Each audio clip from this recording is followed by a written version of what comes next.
out here at Good Guys Delmar, and we came across this 1967 Chevelle big block 4-speed.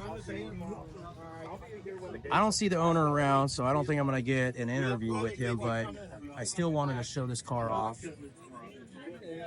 Looks like it's got a 396 in it. It's got some different valve covers. Looks like some headers, long tubes on it. Pretty clean car. I'm a fan of the 67s, and this one is not just red on the outside, but it is red on the inside. A lot of original, I mean, everything looks at least original from the factory, except for those gauges down there underneath the dash. Those are obviously something that's not original on these cars, but still fit the style and the look. Let's go around the backside. This paint is really nice. Man. Looks like it's got an updated, maybe that's for some navigation or something. Yeah, it looks like it's got a deck underneath the dash. I can see it from this other side. We'll go around. So some upgraded radio options, and then obviously the gauges, but really clean and simplistic. Doesn't stick out and scream at you. I like it. I love these old cars, but definitely like some newer technology put towards them. Still keep the overall look and vibe, but when you're cruising around, you've got some tunes to listen to, and or possibly, you know, be able to pick up a call or something like that. I know it sounds silly, but it does make these cars enjoyable to drive on a regular basis, or as much as possible. Let's see how clean this thing is underneath.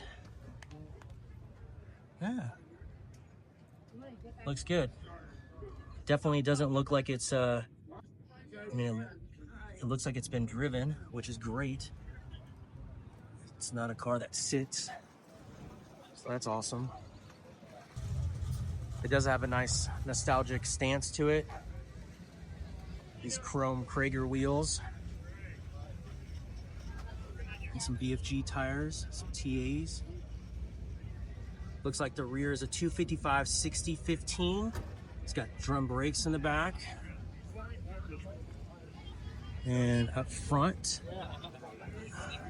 we've got some 215 65/15s up front with a disc brake, more likely a conversion. It does look like it's slotted and drilled. Clean. Some good stopping power.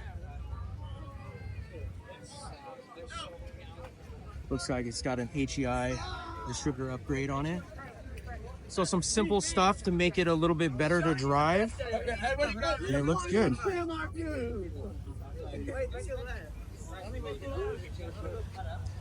Wish the owner was here.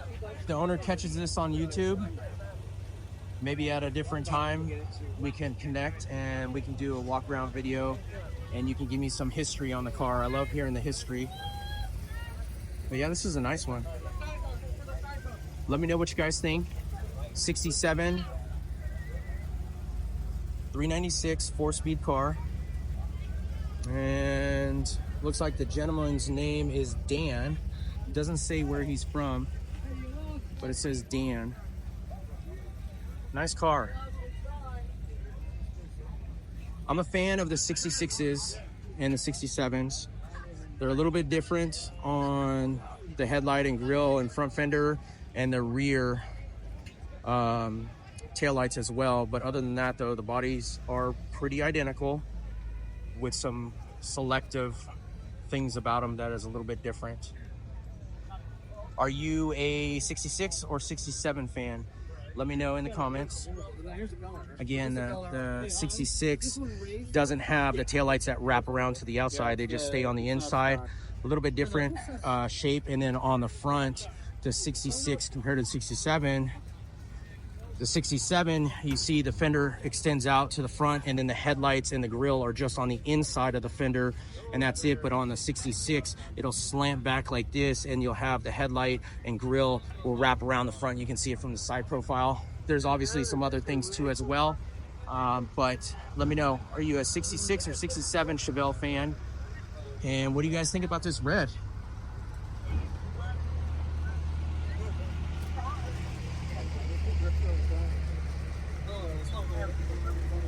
Give you guys a look at the interior one more time.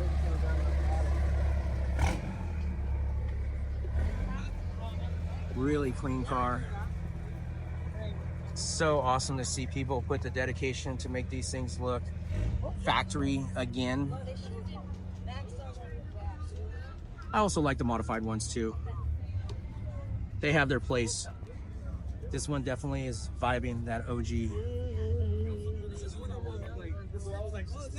Is this yours? You're Dan. I'm Nick. I was just doing a walk around video showing your car, and I was just saying, man, I wish I would run into the owner. I want to hear some backstory. Would you be willing to talk to me on camera? You wouldn't have to be on camera, but just your car. But I would love to hear your story. Well, original owner.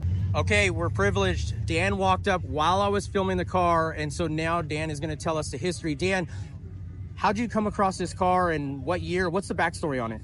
Okay, it's a 1967 Chevelle. I bought it brand new when I came out of the service. $3,189 out the door. Whoa! I have all original paperwork.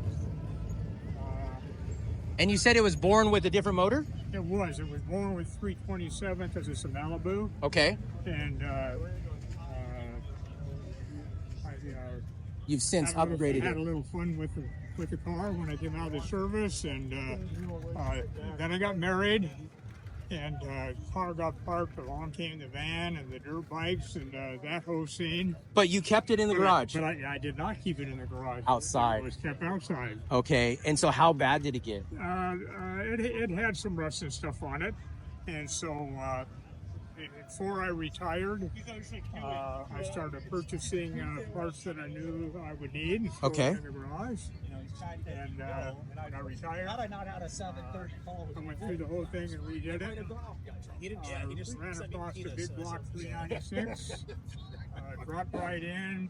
Kate's been posting a The only little thing bit. I had to I change saw was it. the old mount. Everything Was that there. the original transmission? It's the original transmission. So you just updated it to a big block. Yeah, it's a 4-speed car. Yeah. Was it originally this color? Yes, it was red on red. This Really? color.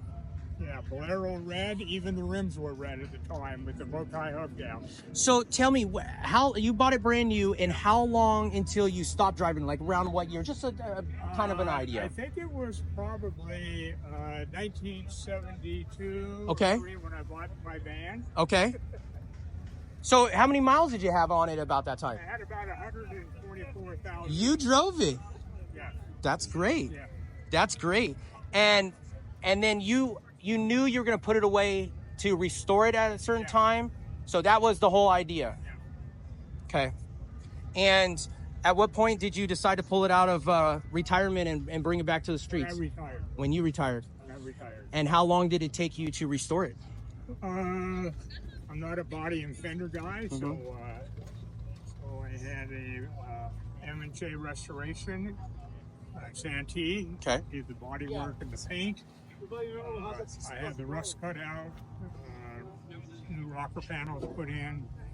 So anywhere where there was rust, try to minimize any bond. Sure. work that needed Sure. done. The paint is, the body work is really straight, and when I was looking at it before you walked up, very straight lines, and it's just very clean. How long has it been painted for? 6 years. 6 years. So, and roughly shortly after that is when it got back on the road? Yes. Yeah. And where are you out of? Oh, I live in East County. Okay. And do you drive it around a lot now? 9.5 miles to the gallon, not much. Not much, but you still get it I out. do and a then lot of shows and I take it out periodically. where do you usually take it to? What's your go-to place? I I do the car shows in downtown El Cajon. Okay. And up in La Mesa. Car show. So you like to get it out and enjoy it as much as possible. That's great. That is great. And I was noticing that the interior is pretty much all original, except for you got some gauges underneath the dash, and then you have the stereo. Yeah, the only thing I changed inside is I added a stereo. Yeah. And I put the gauges in. Yeah. Other than that, that's how she came for the factory. And you never, like, prior to that, like, you just drove it the way it was stock, like back in the day before you restored it? Yes. Okay. So nothing had gotten really messed with or changed with from the originality of it back then, and that's why you've been able to keep it pretty. That is great. And that you've kept it for so many years. Would you ever have thought that that dollar figure would inflate to what the dollar figures are today? No. Crazy. Never crossed my mind. Never. It's crazy. You know, and a lot of car guys would say, man, if I would have known today, I would have bought 20, 30, 40 of them, right? And kept them in a capsule. This is awesome. A very clean car. Man, I don't know what else to ask. Like, what is it? Stock rear end, stock gearing? Stock rear end, stock gearing. So you pretty much have just kept this thing all original. Yes. What's the trunk look like? I swapped out was the motor. I did go to disc brakes up front because there were drums all the way around, yeah. but that was the first year that Chevy had disc brakes. So basically just make it a more comfortable driver, a little bit safer and whatnot. How's the trunk look?